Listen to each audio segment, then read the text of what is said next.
السلام علیکم ناظرین، میں پروفیسر حافظ محبوب آپ کے سامنے تفسیر القرآن کا اگلا درس لے کر پھر حاضر ہوں۔ ان سے پچھلی آیات میں جو ہم آج پڑھنے جا رہے ہیں، ہم نے قرآن کریم کی ایک بڑی ہی عظیم الشان آیت پڑھی،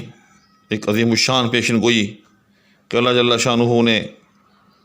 کھلا چیلنج دیا کہ اے پیغمبر، اگر یہ کہتے ہیں کہ ہم سچے ہیں تو ان سے کہہ کے یہ موت کی تمنا کریں۔ تو صرف زبان سے کہنا تھا، لیکن قرآن کریم نے پیشن گوئی کی کہ یہ ایسا کبھی بھی نہیں کر سکیں گے، چنانچہ ایسا ہی ہوا۔ اب اس کے بعد ایک اور آیت بیان ہونے جا رہی ہے، وہ یہ کہ ایک مرتبہ ابن سوریہ جو کہ یہود کا ایک یوں سمجھ لیں کہ سردار تھا، ان کا ایک عالم تھا، اس نے آپ صلی اللہ علیہ وسلم سے پوچھا کہ آپ پر کون سا فرشتہ جو ہے وہ وحی لاتا ہے؟ تو آپ صلی اللہ علیہ وسلم نے فرمایا کہ حضرت جبریل امین مجھ پر وحی لاتے ہیں۔ تو کہنے لگا کہ اگر آپ پر وحی حضرت جبریل امین لاتے ہیں تو پھر ہم آپ پر کبھی بھی ایمان نہیں لائیں گے، کیونکہ جبریل کا لایا ہوا قرآن یا جبریل کی نازل کی ہوئی وحی جو ہے ہم ماننے کے لیے تیار نہیں ہیں، کیونکہ جبریل سے ہماری جو ہے وہ دشمنی ہے۔ اور اس کا سبب انہوں نے یہ بتایا کہ جبریل وہ فرشتہ ہے کہ جس نے ہمارے آباء و اجداد پر جو ہے عذاب نازل کیے ہیں، اور مختلف قسم کی جو مصیبتیں ہمارے آباء و اجداد پر آتی رہی ہیں ان میں جبریل امین کا جو ہے وہ ہاتھ ہے۔ تو اس سے اندازہ لگائیں کہ ان کی جہالت اور ان کی بے علمی اور ان کی کٹ حجتی کہ جبریل امین تو ایک محض اللہ کا فرشتہ ہے، بلکہ کہنے لگے کہ اگر حضرت میکائیل جو اللہ کا عظیم الشان فرشتہ ہے اگر وہ وہی لاتے تو ہم جو ہے ایمان لانے کے لیے تیار تھے۔ تو دیکھیں کہ سب فرشتے اللہ جل شانہ کے غلام ہیں، اس کی جو ہے تعمیل کرنے پر پابند ہیں۔ قرآن کریم کے اندر سورہ نحل کے اندر فرشتوں کے حوالے سے ہے کہ جو ان کو حکم دیا جاتا ہے وہ وہی کرتے ہیں، ان کے اندر آگے سے عصیان کا یا نہ ماننے کا مادہ ہی نہیں ہے۔ جیسے ہم انسان ہیں، اللہ تعالیٰ ہمیں بھی حکم دیتا ہے، لیکن یہ ہے کہ ہم میں سے بعض انسان کبھی اس کی بات مانتے ہیں کبھی نہیں مانتے، یعنی ہمارے اندر جو ہے آگے سے عصیان کا یا نافرمانی کا مادہ موجود ہے۔ اگر وہ عصیان اور نافرمانی کا مادہ ہم پر غالب ہو تو ہم اللہ کی نہیں مانتے، اور اگر وہ مادہ مغلوب ہو تو پھر اس کی مانتے ہیں۔ لیکن فرشتے جو ہیں وہ تو اللہ تعالیٰ کی ایک ایسی مخلوق ہیں، ایک ایسی نوری مخلوق ہیں کہ جو اللہ تعالیٰ نے پیدا ہی جو ہے وہ اپنی ماننے کے لیے کیے ہیں، ان کے اندر عصیان اور نافرمانی کا مادہ ہی نہیں ہے، یعنی ان کا ہر فعل جو ہے وہ براہ راست اللہ کا فعل ہے۔ جی ہاں، ان کے کسی کام میں ان کی اپنی منشا کا کوئی عمل دخل ہی نہیں ہے۔ تو جب ایسی بات ہے تو پھر جبریل امین نے جو کیا وہ اللہ کے حکم سے کیا، تو پھر جبریل امین کے ذمے یہ لگانا کہ ہم جبریل امین کا لایا ہوا قرآن جو ہے وہ نہیں مانیں گے کہ وہ فرشتہ ہے کہ جو ہمارے آباء و اجداد پر جو ہے عذاب نازل کرتا رہا ہے، تو یہ سوائے کٹ حجتی کے جو ہے وہ اور کچھ نہیں ہے۔ تو یہی وہ کٹ حجتی ہے جو یہود کا ایک طرہ امتیاز تھی کہ ہر معاملے کے اندر جو ہے کوئی الٹی سیدھی بات کر کے انکار اور کفر کی راہ نکالنا۔ چنانچہ آئیں اس حوالے سے جو آیت ہے وہ پڑھتے ہیں۔ اعوذ باللہ من الشیطان الرجیم، بسم اللہ الرحمن الرحیم۔ قل من کان عدوا لجبریل، تو کہہ دے کہ جو کوئی ہو دشمن جبریل کا، فإنہ نزلہ علی قلبک بإذن اللہ، تو اس نے تو اتارا ہے یہ کلام تیرے دل پر اللہ کے حکم سے۔ یعنی جبریل امین نے کوئی اپنی طرف سے نازل نہیں کیا، بلکہ وہ تو محض اللہ تعالیٰ کا ایک قاصد ہے، ایک سفیر ہے۔ اللہ نے اس کو جو کلام دے کر بھیجا اس نے تیرے دل پر جا کر نازل کر دیا۔ پھر وہ کلام بھی کیسا ہے؟ مصدقا لما بین یدیہ،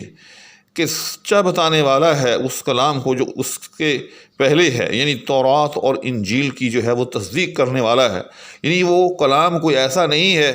کہ جس کے اندر کوئی ایسی نئی بات ہوتی، کوئی نئی تھیوری ہوتی، کوئی توحید رسالت اور آخرت کے خلاف چیز ہوتی کہ یہ کہتے کہ یہ کیا نئی بات لے کر جو ہے یہ قرآن آ گیا ہے، ہم تو اپنے سابقہ ہزاروں انبیاء سے یہ تعلیم جو ہے وہ لیتے اور سنتے آئے ہیں، یہ کوئی نئی ہی تعلیم جو ہے قرآن دینے آ گیا ہے۔ فرمایا کہ ایسی بھی کوئی بات نہیں ہے، مصدق لما بین یدیہ، کہ جو اس سے پہلے کتابیں ہیں یعنی تورات انجیل زبور، تو جو ان کے اندر تعلیمات تھیں یعنی توحید رسالت اور آخرت کی جو بنیاد ہے دینیات کی، تو وہی کچھ یہ بتا رہا ہے۔ وہ ہدا، اور ہدایت ہے، یعنی دنیا کے اندر زندگی کیسے بسر کرنی ہے، حلال کیا ہے حرام کیا ہے، کیونکہ ہم انسان جو ہیں یاد رکھیے گا ہماری عقلیں جو ہیں وہ آپس میں بہت زیادہ متفاوت ہیں، یعنی ان میں فرق ہے۔ اگر ہمارے ذمے یہ چیز لگا دی جاتی ہم انسانوں کے ذمے کہ ہم خود فیصلہ کریں کہ کیا غلط ہے کیا ٹھیک ہے، تو میں سمجھتا ہوں کہ قیامت تک ہم انسان کبھی جو ہے وہ فیصلہ نہ کر پاتے، کیونکہ ہر چیز کے اندر کچھ فوائد بھی ہوتے ہیں کچھ نقصانات بھی ہوتے ہیں۔ تو ہمارے پاس کوئی ایسا کرائٹیریا، ہمارے پاس کوئی ایسا معیار نہیں تھا کہ جس کی روشنی میں ہم یہ قطعی فیصلہ کرتے تھے کہ یہ ٹھیک ہے یہ غلط ہے یا یہ حلال ہے یہ حرام ہے۔ تو اس کا ایک ہی ذریعہ تھا کہ اللہ تعالیٰ اپنی طرف سے خود جو ہے وہ حکم جو ہے نازل کر دیتا، ہمیں شریعت کی صورت کے اندر ایک ضابطہ حیات دے دیتا کہ یہ چیزیں حلال ہیں یہ چیزیں حرام ہیں۔ تو اللہ تعالیٰ نے ایسا ہی کیا کہ وہ ہدا، یعنی ہمیں بتا دیا کہ یہ حلال ہے یہ حرام ہے، یہ ٹھیک ہے یہ غلط ہے، یہ روا ہے یہ ناروا ہے۔ وہ بشرا، اور بشارت ہے للمومنین، اہل ایمان کے لیے، یعنی پھر یہ قرآن جو ہے ہمیں صرف دنیا تک ہی نہیں چھوڑتا بلکہ ہمیں جو ہے آخرت کے راستے بھی دکھاتا ہے، ہمیں آخرت کے اندر جو انعامات ملنے والے ہیں، ہمیں آخرت کے اندر جن نعمتوں سے نوازا جانے والا ہے ان کا تذکرہ بھی کرتا ہے، ان کی بشارت جو ہے وہ بھی دیتا ہے۔ اگر فرمایا من کان عدوا للہ وملائکتہ ورسولہ وجبریل ومیکال فإن اللہ عدو للکافرین۔ فرمایا کہ اب ساتھ میں یہ بھی سن لو کہ جو کوئی ہو دشمن اللہ کا اور اس کے فرشتوں کا اور اس کے پیغمبروں کا اور جبریل کا اور میکائیل کا، تو اللہ دشمن ہے ان کافروں کا۔ جی ہاں، یہ بھی یاد رکھیے گا اللہ تعالیٰ نے یہ بھی ساتھ میں ایک ضابطہ نازل فرمایا کہ یہ فرشتے جو ہیں یہ اللہ تعالیٰ کے سفیر ہیں، اللہ تعالیٰ کے قاصد ہیں۔ اسی طرح سے جو اللہ کے رسول جو ہیں یہ بھی اللہ تعالیٰ کے قاصد ہیں۔ فرمایا کہ میرے فرشتوں کا اور میرے رسولوں کا، اور بطور خاص اس کے اندر جو ہے حضرت جبریل اور حضرت میکائیل کا تذکرہ کیا۔ ویسے تو اللہ تعالیٰ نے سارے فرشتوں کا تذکرہ کیا، بلکہ آغاز ہی فرشتوں کے ذکر سے کیا کہ عدو للہ وملائکتہ، پہلے اپنا تذکرہ کیا کہ جو کوئی مجھ سے دشمنی کا اعلان کرے یا میرے فرشتوں سے دشمنی کا اعلان کرے یا میرے رسولوں سے دشمنی کا اعلان کرے، پھر بطور خاص حضرت جبریل اور حضرت میکائیل کا تذکرہ کیا۔ فرمایا کہ تو سن لیں یہ سارے لوگ کہ فإن اللہ عدو للکافرین، کہ اللہ جل شانہ ایسے کفار کا خود دشمن ہے، اور اللہ جل شانہ جس کا دشمن ہو تو اس کا کیا حال ہے، اس کا کیا ٹھکانہ ہے۔ ظاہر ہے شکست ہی شکست اس کے مقدر میں ہے، کیونکہ اللہ جل شانہ تو اتنی عظیم الشان ذات ہے، اللہ تعالیٰ تو ایسی قادر ذات ہے، ایسی قادر مطلق ذات ہے کہ اس کا تو مقابلہ کیا ہی نہیں جا سکتا۔ اس آیت سے میں سمجھتا ہوں ہمارے لیے قیامت تک کے لیے یہ ایک بہت جو ہے بڑی رہنمائی اس کے اندر ہے کہ وہ لوگ جن کا اللہ جل شانہ کے ساتھ تعلق ہو بطور خاص، جی ہاں، یعنی اولیاء اللہ ہیں، علماء کرام ہیں، مشائخ اعظام ہیں، تو ان کے ساتھ ہمیں جو ہے محبت جو ہے وہ رکھنی چاہیے، ان کی ہمیں جو ہے دل سے قدر کرنی چاہیے، نہ کہ جو ہے ان کے ساتھ جو ہے ہم دل کے اندر بغض رکھیں، ان کے ساتھ جو ہے ہم عداوت کا جو ہے وہ اظہار کریں۔ تو بلکہ حدیث کے اندر ہے آپ صلی اللہ علیہ وسلم نے فرمایا کہ جس نے میرے کسی پیارے میرے کسی ولی کے ساتھ جو ہے وہ عداوت کا اعلان کیا یا عداوت کا عندیہ دیا، تو اس کے ساتھ پھر میں اپنی دشمنی کا اعلان کرتا ہوں۔ تو ہمارے معاشرے کے اندر میں سمجھتا ہوں اس حوالے سے آج کے لیے ایک بڑی عام سی چیز ہے کہ جو علماء کا طبقہ ہے، جو صوفیاء کا طبقہ ہے، جو اہل دین کا طبقہ ہے، ان سے ہم دل کے اندر جو ہے نا عام طور پر لوگ جو ہیں ایک بدگمانی رکھتے ہیں، ان کی غیبت کرتے ہیں۔ بلکہ میں نے دیکھا ہے کہ جو مختلف شادیاں ہوتی ہیں ان کے اندر وہ جو بھانٹ اور مسخرے جو ہوتے ہیں، وہ جو لوگوں کو ہنسانے کے لیے تھوڑی سی جو ہے ایک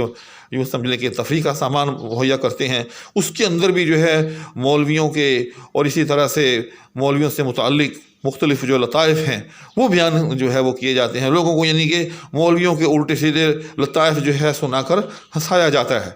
اور مولویوں کے حوالے سے دل کے اندر بالعموم جو ہے ایک منافرت جو ہے وہ پیدا کی جاتی ہے۔ تو یاد رکھیے گا کہ لفظ مولوی جو ہے یہ مولا سے منسوب ہے، یعنی مولا اللہ، یعنی اللہ جل شانہ سے منسوب، یعنی اللہ کا، یعنی مولا کا۔ تو یہ لفظ بہت جو ہے بڑا ہی اہم لفظ ہے۔ تو مولا سے، اللہ سے جو بھی منسوب ہو ہمیں اس کی قدر کرنی چاہیے۔ تو بہرحال اس آیت کے اندر میں سمجھتا ہوں ہمارے لیے قیامت تک کے لیے یہ گائیڈنس ہے، یہ رہنمائی ہے کہ جو بھی اللہ جل شانہ کے ساتھ تعلق رکھتا ہو، اللہ تعالیٰ کے دین کو جو ہے وہ پھیلاتا ہو، کیونکہ دیکھیں یہ فرشتے جو ہیں، یہ رسول جو ہیں، ان کا بنیادی کام کیا تھا؟ فرشتے جو تھے وہ اللہ تعالیٰ کے جو مختلف معاملات ہیں، جو مختلف اس کے احکامات جو ہیں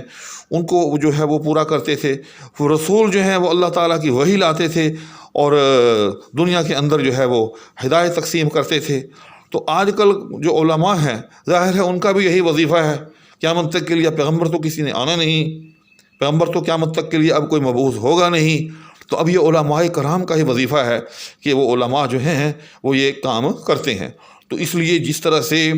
فرشتوں کی یا رسولوں کی جو عداوت ہے، ان کے ساتھ جو مخاصمت ہے، وہ اللہ تعالیٰ کے ساتھ گویا کہ ایک طرح سے مخاصمت اور عداوت ہے۔ تو بالکل بعین ہی